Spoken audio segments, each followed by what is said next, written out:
Well, with more perspective on China's tariff fight with the U.S., I have with me Ryan Patel. He's a global business executive and senior fellow with the Drucker School of Management at Claremont Graduate University. Good to have you back again. Great to be on with you. So, Ryan, your thoughts on the current ruling handed down by the WTO? Well, I mean, it was a process since 2012, and obviously, actually, China asked for $2.4 billion to use that as the tariffs for the U.S. goods, and they got the 650 million. And so, for China, it is a sign that they seem that they wanted to put out in the public that they were in the rights, and obviously, the ruling that the U.S. obviously quickly responded, and the pushback was coming. So then, in terms of how we got here, obviously this is 10 years on now. Remind viewers about the origins of the 2012 case between the U.S. and China. How did it get started, and what were China and the U.S., what were their concerns back then? No, that's a great point. I mean, it started in 2012, right? China went to the WTO and really challenged the anti-subsidiary tariffs that the U.S. imposed between 2008 and 2012. So obviously it goes prior to 12 during the Obama administration, and it was specifically on 22 Chinese products, such as steel wire, solar panels, and China really kind of put the stance that the U.S. abused the trade remedy and refused to fulfill its international obligations.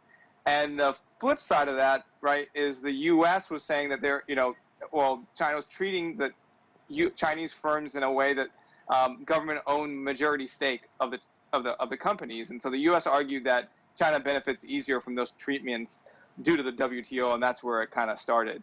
And then on top of that, then in 2018, the WTO gave a mixed ruling which extended this dispute. What happened with the mixed ruling in 2018? Well, that didn't help when there was a mixed ruling and the U.S. kind of jumping in behind it, and it really that the U.S.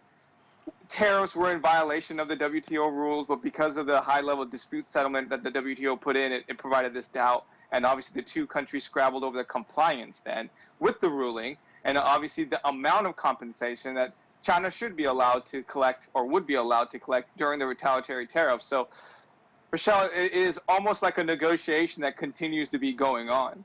And it's interesting because, I mean, you wonder then, will China actually impose this $650 million in duties on U.S. imports? And if so, what would the likely response from the U.S. be? Well, if I was on China's side, $650 million, I know it's a lot of money for someone like ourselves as individuals, but for them, it's a bigger picture. I don't see them imposing this without getting the bigger picture with the trade deals with China, with the U.S., and not saying they're not trying to upset the U.S., but they're trying to go after billions of dollars, not just millions of dollars, when it comes to economic trade with the U.S. So I believe this is a chess piece for the chess board game that both countries are playing. And if China imposes the $650 million, it's not necessarily they want the money; it's more to put pressure on the U.S. And so with this most recent ruling going China's way, the U.S. has said this is reason for WTO reform. What are your thoughts on that?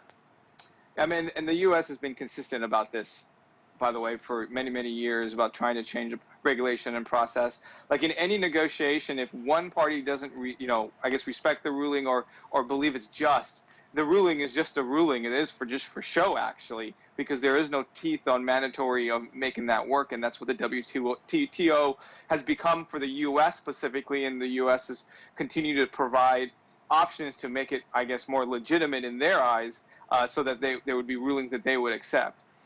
And as we know now, the U.S. says it does plan to appeal, but what happens in the meantime, especially with the Phase 1 trade deal still in place?